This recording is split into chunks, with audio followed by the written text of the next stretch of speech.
오늘은 우리가 굉장히 잘 아는 다윗과 골리앗의 이야기를 나누려고 합니다.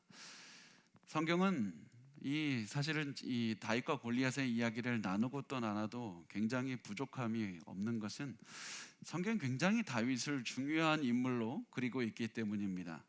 다윗은 성경에서 드러나기에 그냥 단순한 한 명의 왕이라 한 명의 전쟁 영웅이 아닙니다. 하나님께서 원하시는 사람입니다. 거기다가 다윗이 더 중요한 것은 다윗이 상징성을 갖고 있기 때문입니다.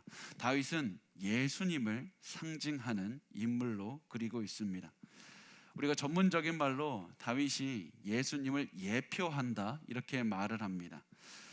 그래서 구약의 다윗을 통해서 신약의 예수님을 보여주고 가리키는 역할을 한다, 가르쳐주는 그런 역할을 한다고 하는데, 보통 우리가 다윗의 그런 많은 모습들을, 예수님을 가리키는 모습들을 다른 곳에서도 찾지만 우리가 오늘 보는 다윗과 골리앗의 싸움에서 정말 잘 드러납니다. 그래서 우리가 오늘은 다윗과 골리앗의 싸움을 통해서 드러나는 예수 그리스도를 한번 살펴보고자 합니다.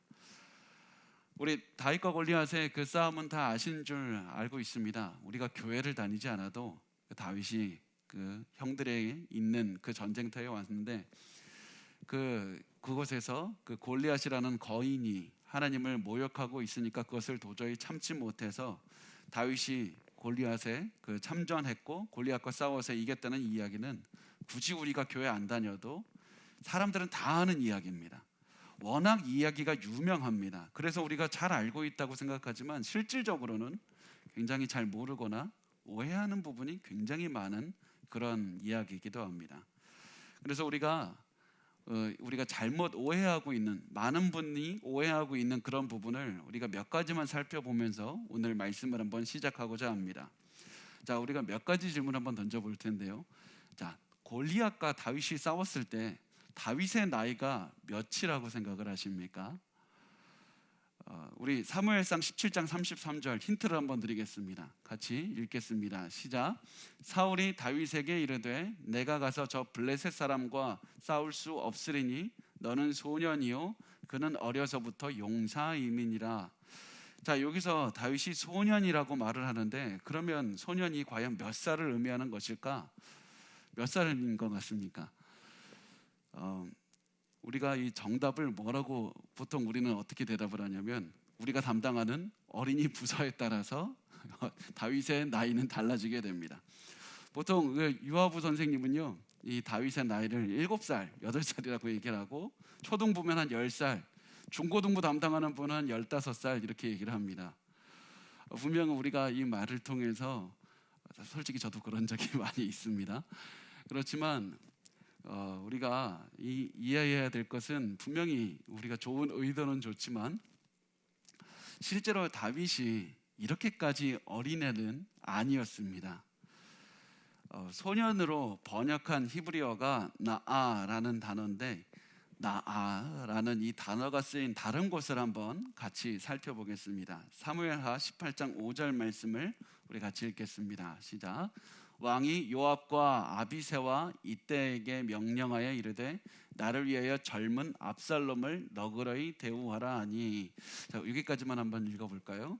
여기서 젊다고 이렇게 써 있는데, 젊다고 표현할 때 쓴 단어가 나아라는 말입니다. 소년하고는 좀 어감이 다르죠.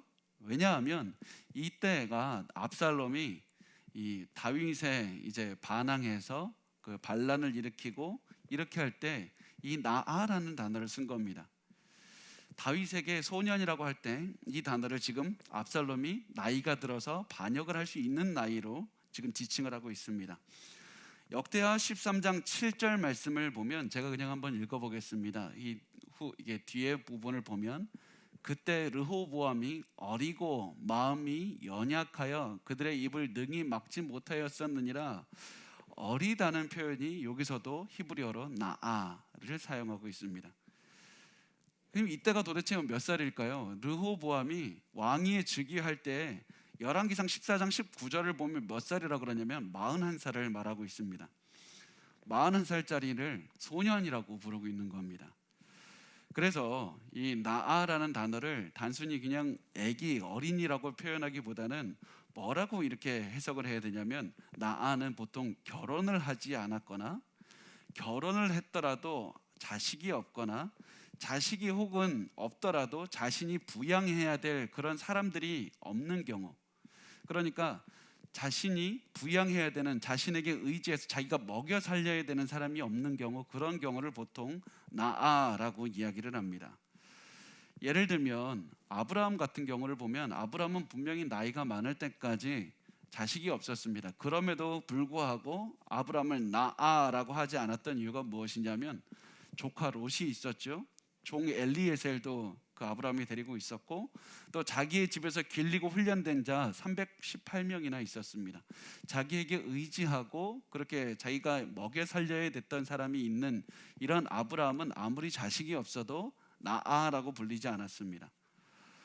그렇지만 이 상태에서 그 다윗이나 압살롬이나 결혼하거나 자기의 자식이 없었던 그런 경우를 보면 나아라고 하는 것을 볼 수가 있습니다. 그래서 우리가 다윗이 단순히 그 나아라는 것을 보고 소년이다, 어린이다 이렇게 해석하는 것은 오히려 굉장히 사실과는 다른 그런 상황이 되겠습니다.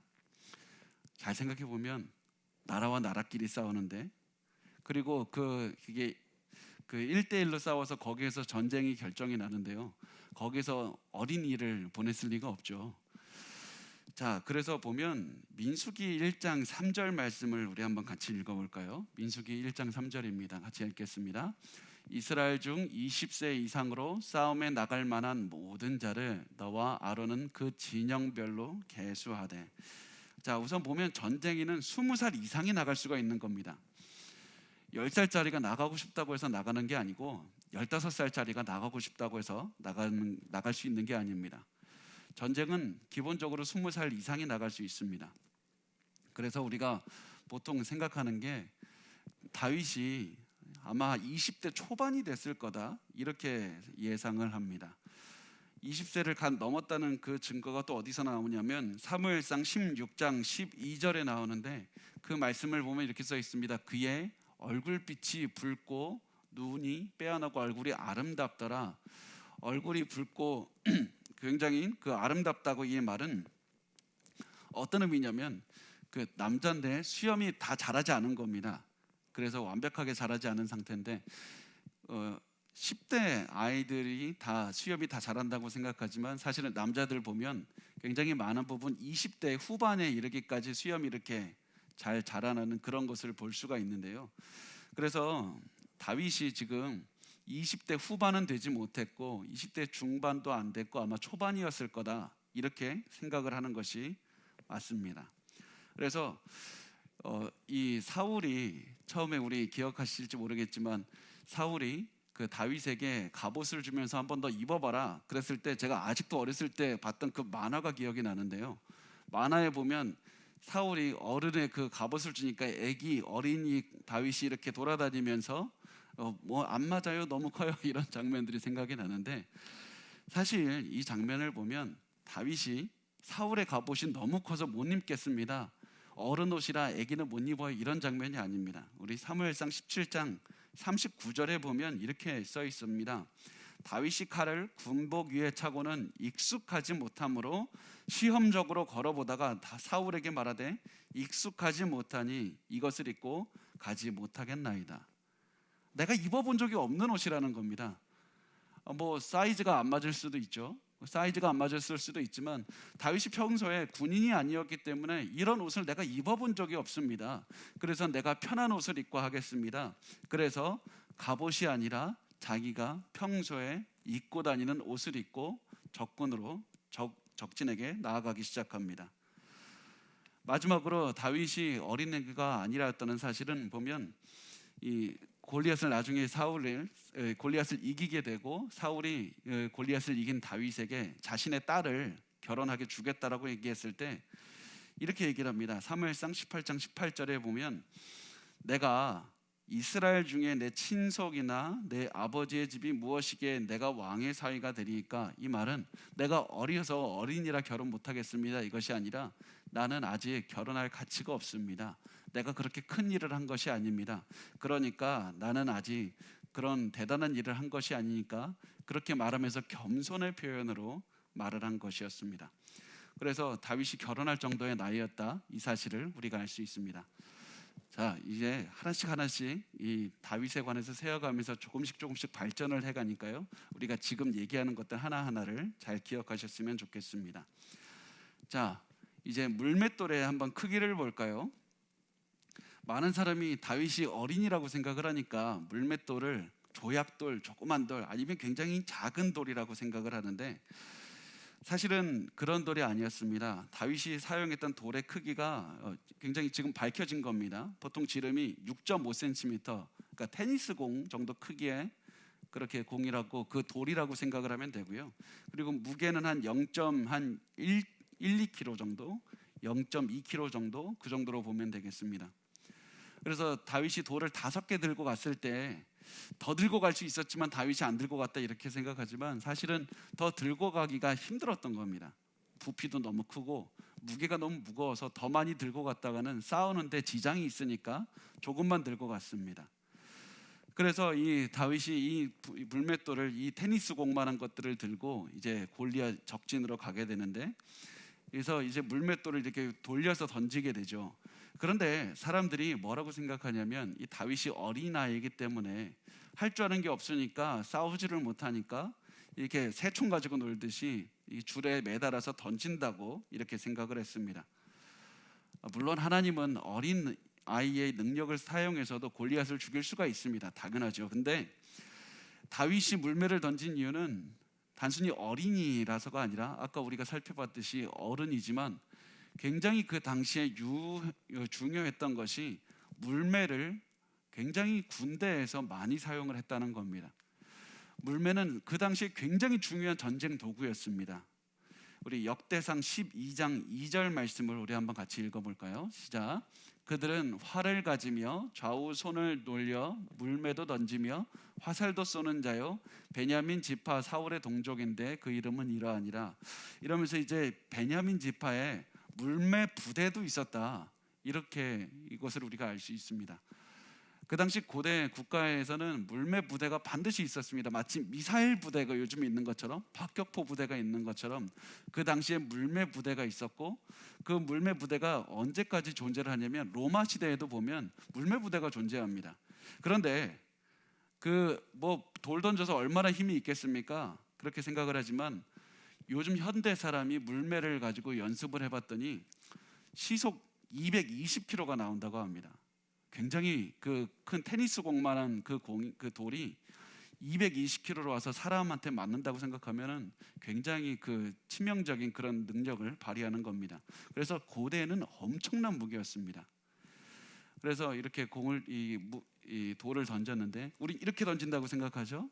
이렇게 던지는 거는 로마 시대에 나왔던 거고, 이렇게 해서 2번을 이렇게 해서 던졌습니다. 이렇게 해서 더 많이 던지면 이게 조준이 잘 안 된다고 해서 한두 번 이렇게 해서 이렇게 던졌던 겁니다. 자, 계속 잘 들어주세요. 자, 이제 다윗이 물매를 가지고 골리앗에게 던졌습니다. 그러면 골리앗을 어디에 맞았을까요? 우리가 지난번에 잠깐 봤는데 골리앗이 어디에 맞았을까? 사무엘상 17장 49절 말씀을 우리가 같이 한번 읽어보겠습니다. 시작. 손을 주머니에 넣어 돌을 가지고 물매로 던져 블레셋 사람의 이마를 치매 돌이 그의 이마에 박히니 땅에 엎드려지니라. 자, 보면 다윗이 돌을 이렇게 해서 던져서 얼굴에 맞았는데 골리앗이 이렇게 맞아서 앞으로 넘어졌다고 이렇게 얘기를 합니다. 엎드려지는 거는 앞으로 고꾸라진 거죠. 말이 잘 안 되죠. 얼굴에 맞았으면 뒤로 넘어가야지 앞으로 넘어지는 것은 말이 안 됩니다. 그러면 도대체 이게 어떤 의미일까? 그래서 어떤 분들은 돌에 이게 맞아갖고 좀 비틀거리다가 이게 앞으로 고꾸라졌다고 생각하지만, 아까 말씀드렸듯이 테니스 공만한 이 돌이 머리에 맞으면 이 뇌가 이게 산산조각이 납니다. 그래서 이 뼈가 산산조각이 나기 때문에 곧바로 이게 넘어가는 것이 당연합니다. 그런데 왜 앞으로 넘어졌다고 할까? 그 이유를 잘 보면 히브리어를 이 문제가 있는데요. 히브리어를 잘 보면 이마를 뜻하는 히브리어와 정강이를 뜻하는 히브리어가 같은 그런 단어로 되어 있기 때문입니다. 이마를 뜻하는 단어와 정강이를 뜻하는 단어가 같은 히브리어로 되어 있습니다. 그래서 이 한글 성경에는 이마로 번역을 했지만은 오히려 히브리어를 잘 보면 정강이에 그 돌이 맞았다라고 보는 것이 옳습니다. 그래서 이렇게 해서 정강이에 맞으니까 당연히 다리뼈가 부서지겠죠. 그러면서 앞으로 넘어지는 것이 맞습니다. 그래서 이 다윗이 지금 이 사람을 넘어뜨렸는데 사실은 이것이 제가 계속해서 이제 앞으로 말씀을 드릴 다윗이 예수 그리스도를 예표하는 그 모습에 계속해서 중요하게 등장합니다. 왜냐하면 단순히 다윗이 할 것 없어서 다리를 맞춘 게 아니라 잘 보면 다니엘서에 보면요 굉장히 중요한 말씀이 나옵니다. 우리 다니엘서 2장 34절과 35절 말씀을 우리 같이 읽겠습니다. 시작. 또 왕이 보신즉 손대지 아니한 돌이 나와서 신상의 쇠와 진흙에 발을 쳐서 부서뜨리매 그때 쇠와 진흙과 녹과 은과 금이 다 부서져 여름 타작마당에 겨같이 되어 바람에 불려간 곳이 없었고 우상을 친 돌은 태산을 이루어 온 세계에 가득하였나이다. 지금 돌이 와서 우상 신상을 발을 쳐버립니다. 그래서 발을 쳐서 결국 다 부서뜨려 버리고 그 예수 그리스도를 상징하는 그 돌이 온 세상에 가득하는 그런 모습을 보여주고 있습니다. 계속해서 이 다윗과 골리앗의 싸움을 그것을 통해서 예수 그리스도의 승리와 예수 그리스도를 상징하는 것을 계속해서 보여주고 있는 겁니다. 자, 좀 더 이야기를 한번 진전시켜 보겠습니다. 자, 다윗이 골리앗의 정강이를 맞춘 다음에 이제 골리앗이 앞으로 쓰러졌습니다. 그 다음에 다윗이 가서 골리앗의 머리를 자르게 됩니다. 자, 그런데 중요한 사실 한번 자세하게 읽어보신 분은 고민이 될 게 있는 게 골리앗의 그리고 언제 죽었나? 이 사실이 굉장히 중요합니다. 사무엘상 17장 50절 말씀을 우리 같이 읽겠습니다. 시작. 다윗이 이같이 물매와 돌로 블레셋 사람을 이기고 그를 쳐 죽였으나 자기 손에는 칼이 없었더라. 다윗이 지금 골리앗을 죽였다고 말씀을 합니다. 그죠? 그런데 바로 다음 절에 뭐라고 써 있을까요? 우리 51절 말씀을 같이 읽겠습니다. 시작. 다윗이 달려가서 블레셋 사람을 밟고 그의 칼을 그 칼 집에서 빼내어 그 칼로 그를 죽이고 그의 머리를 베니 블레셋 사람들이 자기 용사의 죽음을 보고 도망하는지라. 여기서 또 죽였다고 말하죠.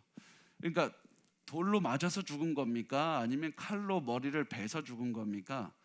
이게 사실은 굉장히 많은 분들이 좀 오해하시고 좀 어려워하시는 부분인데 이것을 보면 다윗이 마치 골리앗을 2번 죽인 것과 같은 그런 생각을 하실 때가 있습니다. 이거 보고 제가 굳이 말씀을 드린 이유는 많은 성경을 비판하는 학자들이나 많은 사람들이 이렇게 얘기를 합니다.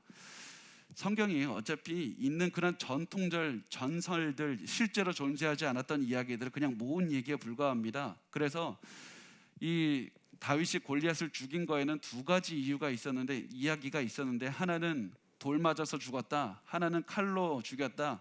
그냥 근데 이것을 모은 사람이 뭐가 맞는지 모르니까 둘 다 그냥 같이 써놨다. 그래서 다윗이 2개 죽인 걸로 그냥 그렇게 써놨다. 그래서 성경이 틀린 말이다 이렇게 이야기를 합니다.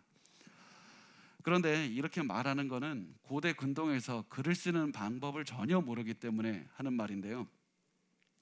고대 근동에서는 항상 이렇습니다. 보통 가장 중요한 사실을 요약해서 한번 쓴 다음에 요약한 다음에 중요한 사실을 자세하게 기술하는 방식으로 이렇게 글을 씁니다. 요약을 먼저 간단하게 하고 그 다음에 실제로 어떻게 벌어졌는지 자세하게 쓰는 방식으로 되어 있는데 제가 굳이 왜 이 말씀을 드리냐면 이게 창세기 1장과 2장에서도 중요하기 때문입니다.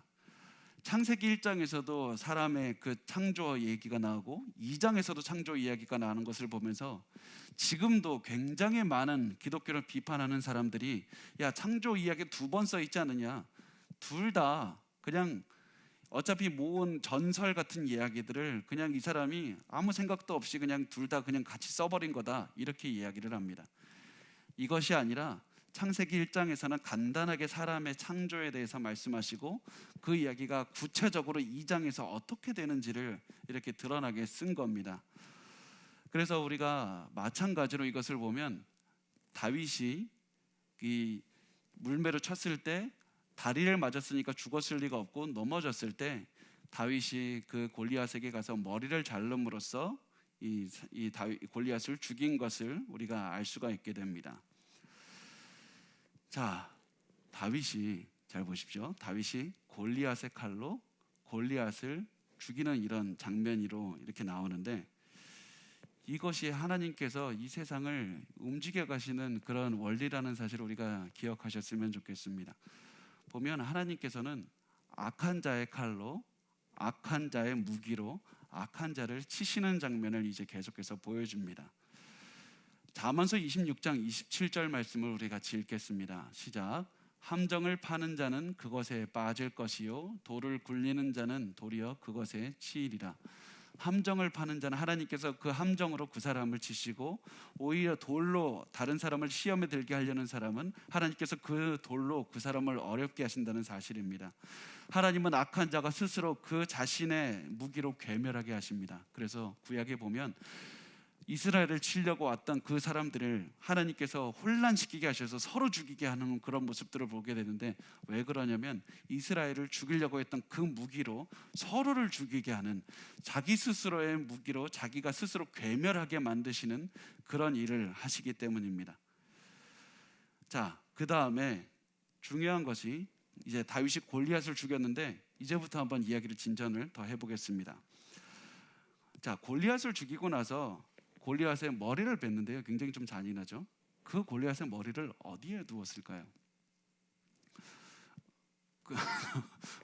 저를 그것도 알아야 되냐고 그렇게 생각하시지만, 자, 사무엘상 17장 54절 말씀을 우리 같이 보겠습니다. 시작. 다윗은 그 블레셋 사람의 머리를 예루살렘으로 가져가고 갑주는 자기 장막에 두니라. 자, 잘 보면 다윗이 골리앗의 머리를 예루살렘에 두었다고 말씀합니다. 왜 골리앗의 머리를 예루살렘에 두었을까요? 우리가 보면 문제가 없는 것 같은데, 이 되게 이상한 것이 그 당시에는 아직 예루살렘이 이스라엘 땅이 아니었습니다. 아직 정복하지 못한 땅이었습니다. 예루살렘 정복은 다윗이 왕이 된 다음에 정복을 마지막에 하는 겁니다. 아직 그 땅은 여부스라는 사람들의 땅입니다. 그런데 왜 다윗이 그렇게 어렵게 골리앗이라는 사람을 죽인 다음에 목을 잘라서 왜 여부스로 갔을까? 여부스는 이제 예루살렘이 되는 땅인데 왜 예루살렘에 가져갔을까? 그 이유가 무엇이냐면 다윗이 아브라함의 전처를 받기 위해서입니다. 다윗은 아브라함의 전처를 밟기 위해서 예루살렘으로 그 머리를 가져갔습니다. 그것을 이해하기 위해서 다윗이 제2의 아브라함이다.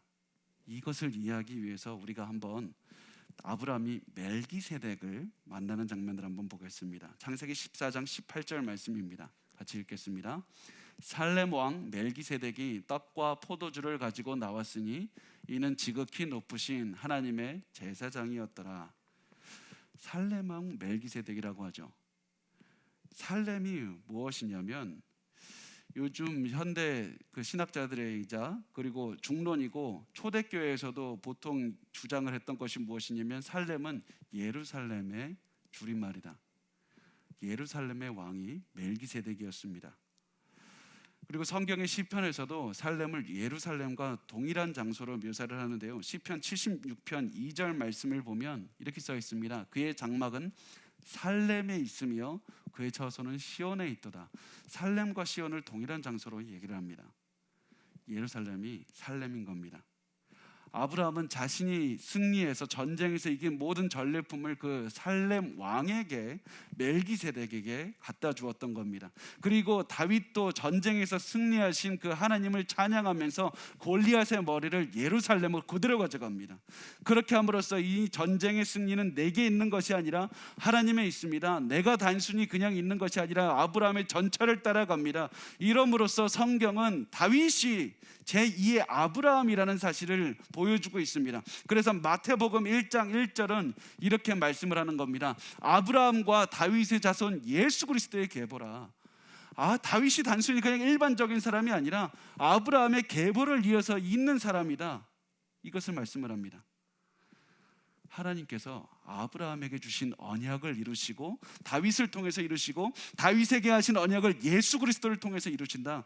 이것이 이 성경이 이렇게 진행이 됩니다. 그 다음에는 이제부터는 다윗이 예수 그리스도와 닮은 모습, 다윗이 예수 그리스도를 예표하는 모습, 다윗이 예수 그리스도를 가리키는 그런 모습으로 성경은 계속해서 그리고 있습니다.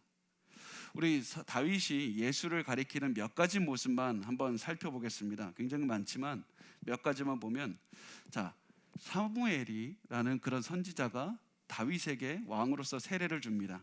그죠? 동일하게 세례 요한이 예수님에게 세례를 주십니다.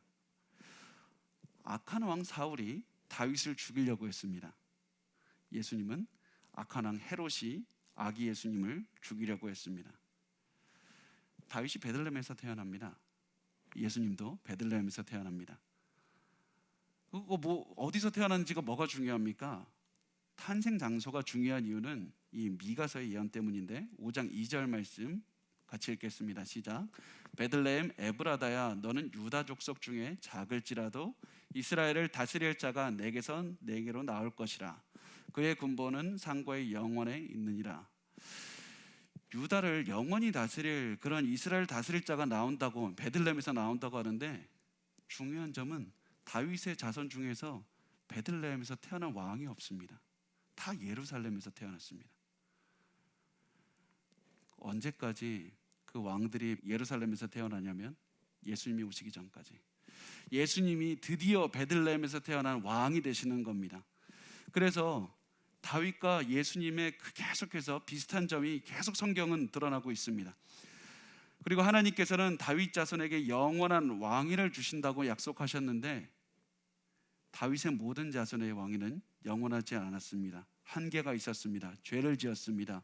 조금 있다가 무너지고 계속해서 무너졌습니다. 그런데 예수 그리스도의 왕국은 영원하다고 성경은 말씀합니다. 몇 가지만 더 말씀드리면, 다윗에게, 여러분, 사울에게 뭐 했죠? 악령을 쫓았죠. 예수님은 이 땅에 오셔서 악령을 쫓으셨습니다. 예수님에게도 가룟 유다가 있었듯이 다윗에게도 가룟 유다가 있었습니다.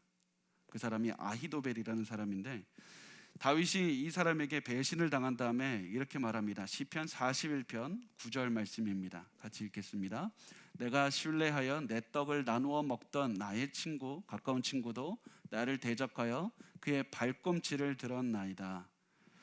이 사람이 너무 자신을 배반한 것이 너무 가슴이 아파서 이렇게 얘기를 했는데, 예수님께서는 일부러 이 다윗의 시를 인용해서 가룟 유다에 대해서 이렇게 말씀하십니다. 요한복음 13장 18절에 보면, 내 떡을 먹는 자가 내게 발꿈치를 들었다 한 성경을 응하게 하려는 것이라. 다윗이 배반한 것과 같이 내게도 배반을 했고, 다윗이 나의 가리키는 그런 예표의 모습을 보여주고 있다. 계속해서 성경은 말씀을 하고 있습니다. 그리고 아히도벨과 가룟 유다 둘 다 자살을 하게 됩니다. 사실 계속해서 굉장히 많은 부분을 제가 말씀을 다 안 드렸지만, 성경은 계속해서 다윗이 예수 그리스도를 가리킨다는 사실을 보여주고, 예수가 다윗의 자손이자 단순히 자손뿐만 아니라 다윗보다 위대한 자손이라는 사실을 계속해서 보여주고 있습니다. 그것이 어디서 드러나냐면, 자, 다윗이 굉장히 뛰어난 사람이고 골리앗까지 죽였던 사람이지만 다윗이 실패한 모습이 있습니다. 다윗이 분명히 하고 싶었는데 하나님께서 안 들어주신 일이 있었습니다. 거기에 어디냐면, 크게 두 가지를 보면, 다윗은 하나님의 성전을 짓고 싶었습니다. 그런데 하나님께서 너는 성전을 짓지 못하리라. 하나님께서 그것은 들어주지 않겠다고 하셨습니다.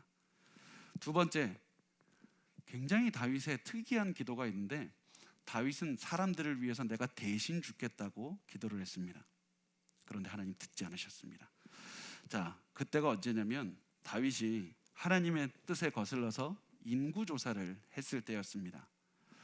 다윗이 인구조사를 한 다음에 하나님께서는 그것을 바라보시고 다윗을 치려고 하셨습니다. 왜냐하면 이제 인구조사를 하는 의미가, 사람들이 많이 좀 오해하시는데, 인구조사를 하는 그 두 가지 의미가 있습니다. 세금 많이 걷기 위해서 사람들의 인두세가 있죠.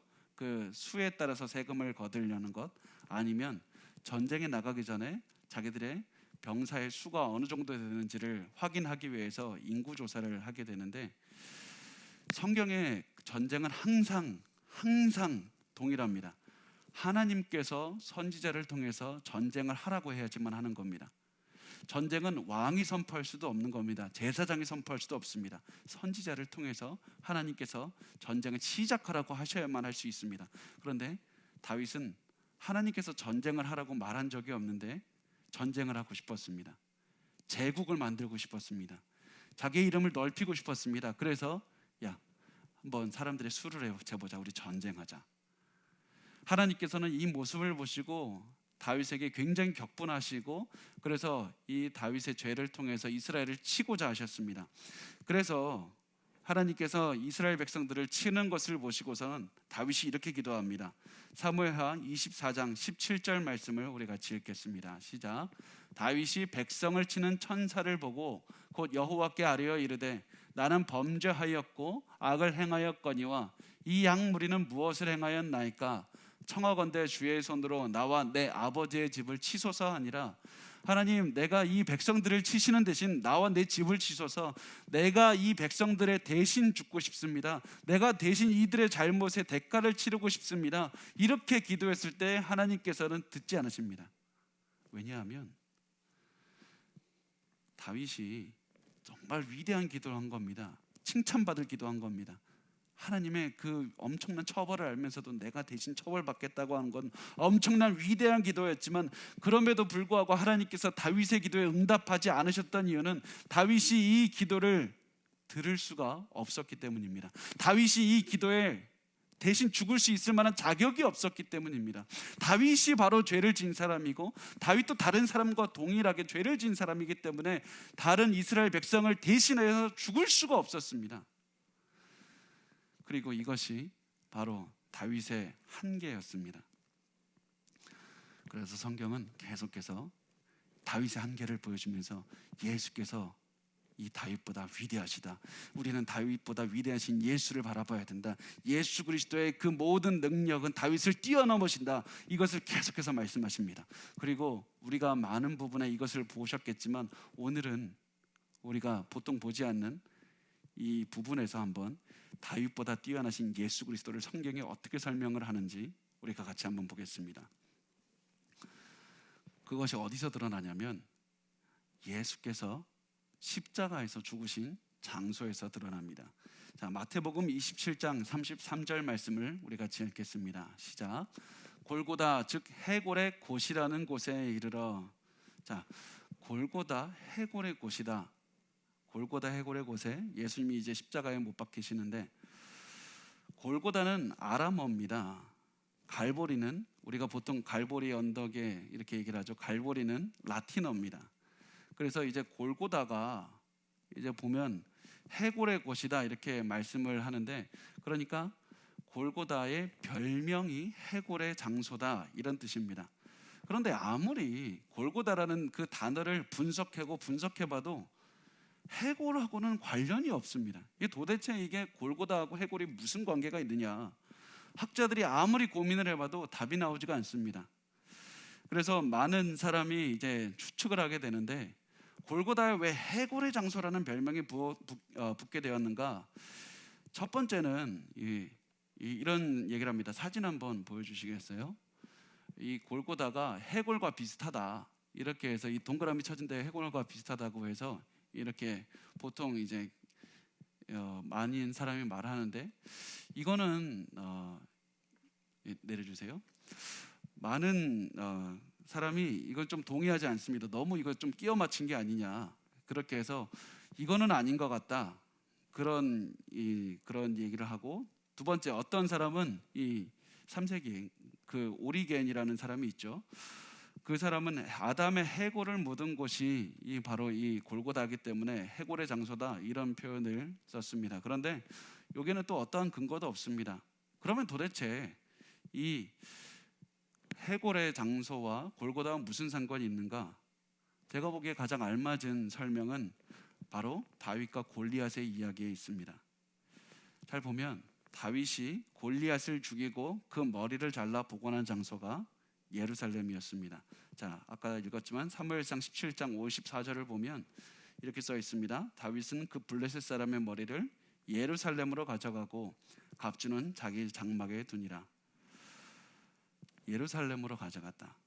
그리고 이 사람의 해골을 그 장소에 두었다. 그래서 그곳이 골고다가 되었다.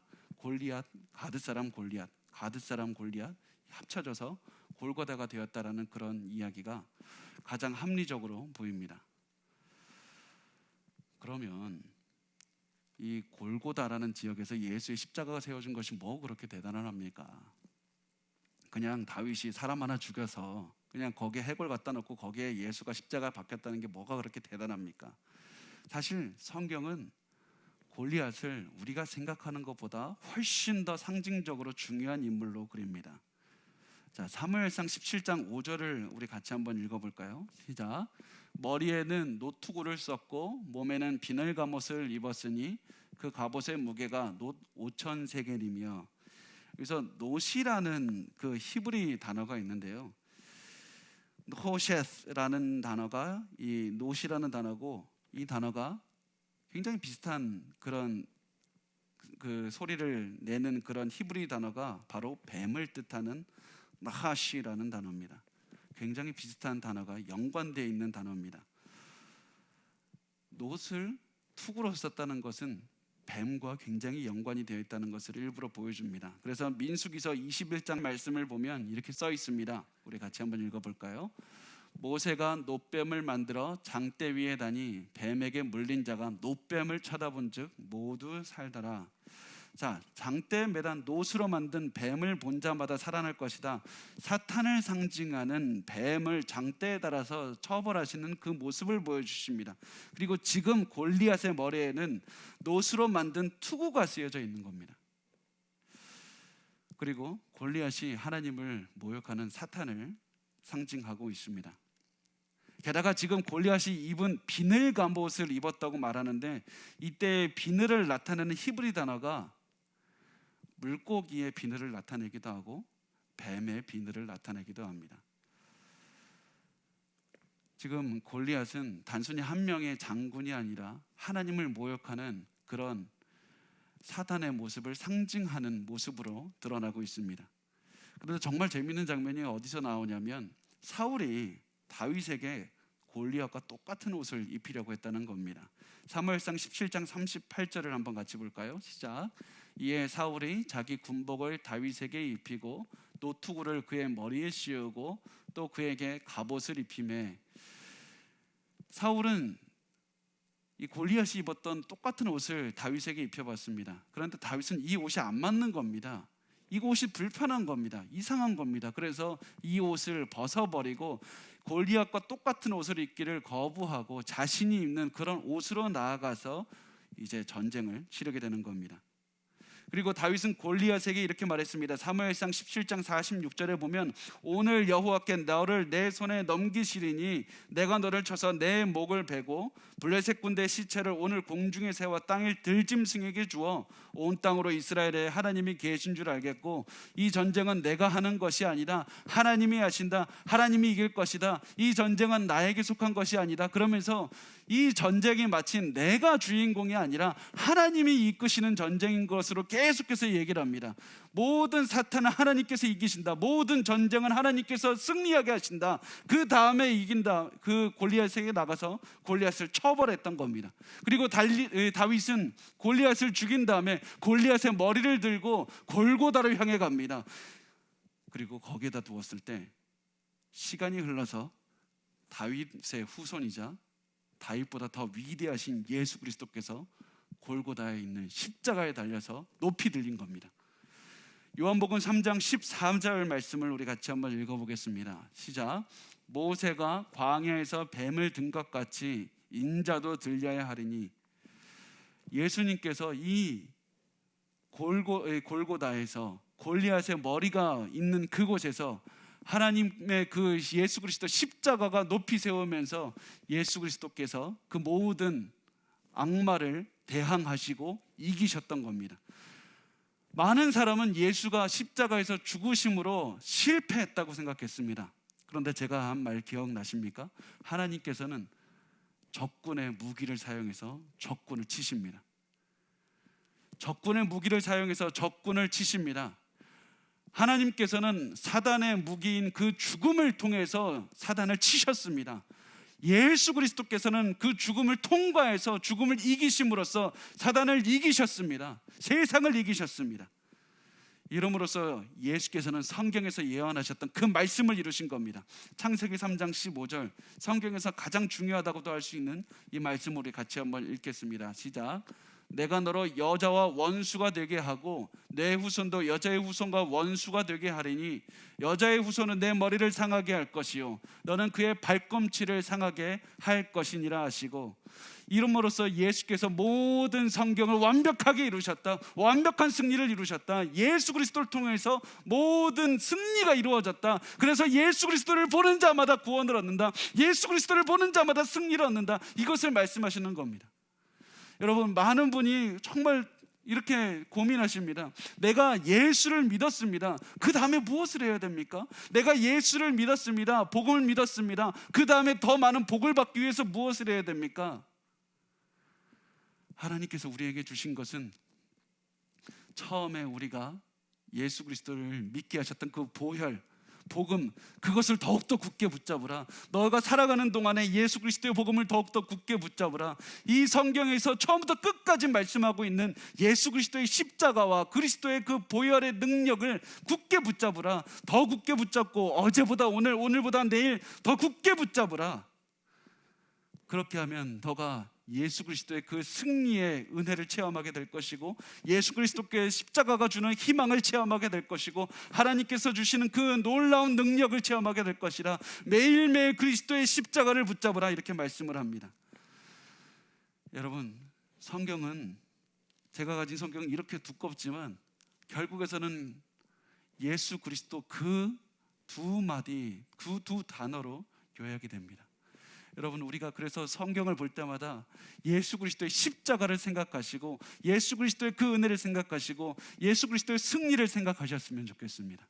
우리가 가지고 있는 그 아무리 어렵게 하는 것이 무엇이든지 간에, 골리앗과 같은 어려움이 있든지 간에 거기에 상관없이 우리가 해야 될 것은, 골리앗이 왔으니까 우리가 이젠 새로운 전략을 세워야 된다, 이런 고난이 왔으니까 새로운 전략을 세워야 된다, 이것이 아니라 우리의 앞에 있는 악한 것이 무엇이든지 간에 우리에게 해결책은 예수를 붙잡는 것밖에 없습니다. 예수의 십자가를 붙잡는 것밖에 없습니다. 그렇게 하면 반드시 우리가 이겨낼 수 있습니다. 여러분, 우리 앞에 있는 그리스도의 십자가를 붙잡읍시다. 예수의 십자가를 붙잡으시면 하나님께서 우리의 마음뿐만 아니라 우리의 상황까지도 승리와 소망으로 이끄실 겁니다. 우리 예수의 십자가를 붙잡으셨으면 좋겠습니다.